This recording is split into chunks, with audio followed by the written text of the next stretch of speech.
ஹாலிடேஸ்னாலே அது நம்ம ஜிடி ஹாலிடேஸ் தான். GT holidays, South India's #1 travel brand. You know you are special when you're with GT Holidays. Tenkasi மாவட்டம் வடகரை மேற்கு தொடர்ச்சி மலையை ஒட்டி உள்ள வயல்வெளிகளில் காட்டு யானைகள், காட்டு பன்றிகள் தொடர்ந்து விளை நிலங்களை சேதப்படுத்தி வருவதால் விவசாயிகள் வேதனை அடைந்துள்ளனர். இதுகுறித்து நமது செய்தியாளர் ராஜன் வழங்கிய விவரங்களை பார்க்கலாம். தென்காசி மாவட்டம் என்பது முழுவதுமே விவசாய சார்ந்த மாவட்டமாகும்.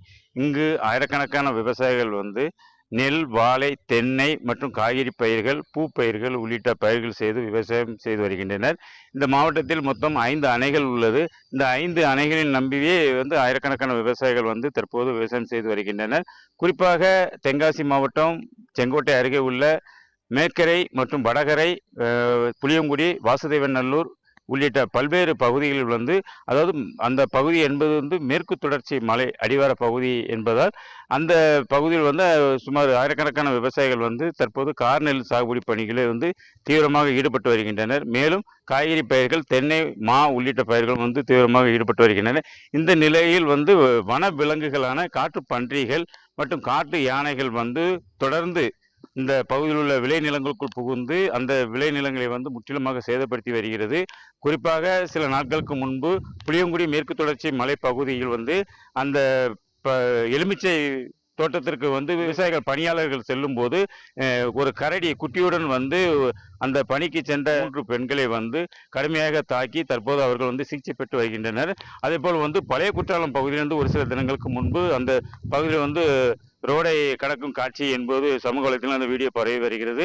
மேலும் செங்கோட்டை பகுதியிலும் ஒரு கரடி குடியிருப்பு பகுதிக்குள் வந்ததால் ஒரு சிசிடிவி ஆதாரமாக அதுவும் உள்ளது. இந்த நிலையில் தொடர்ந்து வனவிலங்குகள் விளை நிலங்களுக்குள்ளும் மற்றும் குடியிருப்பு பகுதியிலும் தொடர்ந்து வந்த வண்ணம் உள்ளன. இதை தடுப்பதற்காக வனத்துறை பல்வேறு நடவடிக்கைகள் மேற்கொள்ளப்பட்டாலும் ஆனால் அந்த தற்போது அந்த மேற்கு தொடர்ச்சி மலைப்பகுதியில் கடுமையான வறட்சி நிலவி வருவதால் தண்ணீருக்காகவும் உணவுக்காகவும் இந்த மாதிரியான காட்டு யானைகள் மற்றும் காட்டு பன்றிகள் இந்த விளை நிலங்களுக்குள் புகுந்து வருகிறது. இதனால் விவசாயிகள் பெருமளவு பாதிக்கப்பட்டு உள்ளனர். மேலும் தினந்தோறும் அந்த பகுதியில் இந்த நெல் பயிர்கள் மற்றும் தென்னை, மா உள்ளிட்ட அந்த விவசாய பொருட்களை முற்றிலுமாக அந்த விளைநிலங்களுக்கு தொடர்ச்சியாக சேதப்படுத்தி வருகிறது. தினந்தோறும் விவசாயிகள் பல்வேறு நஷ்டத்தை சந்தித்து வருகின்றனர். இதனால் மாவட்ட நிர்வாகத்தில் பல முறையிட்டும் மாவட்ட நிர்வாகமும் அந்த இழப்பீடு தொகை என்பது விரைவாக வழங்காத ஒரு நிலை என்பது இருந்து வருகிறது. தற்போது இந்த வன விலங்குகளை முழுமையாக அகலமான அகழிகள் அமைத்து சோலார் மின்வேலிகள் அமைக்க வேண்டும் என்று பல முறை வனத்துறைக்கும் தமிழக அரசுக்கும் தொடர்ந்து அந்த பகுதியில் உள்ள விவசாயிகள் கோரிக்கை விடுத்துள்ளனர். தற்போது அந்த வனத்துறை அந்த வாசுதேவநல்லூர், புளியங்குடி, மேக்கரை உள்ளிட்ட பகுதியில் அதாவது சுமார் 20 கிலோமீட்டருக்கு ஒரு 2 கோடி ரூபாயில் சோலார் மின்வெளிகள் அமைப்பதற்காக முதல் கட்டமாக அந்த தொகை என்பது வழங்கப்பட்டுள்ளது. அந்த பணிகள் என்பது ஒரு சில நாட்களில் தொடங்கும் என வனத்துறை தரப்பில் தெரிவிக்கப்பட்டுள்ளது.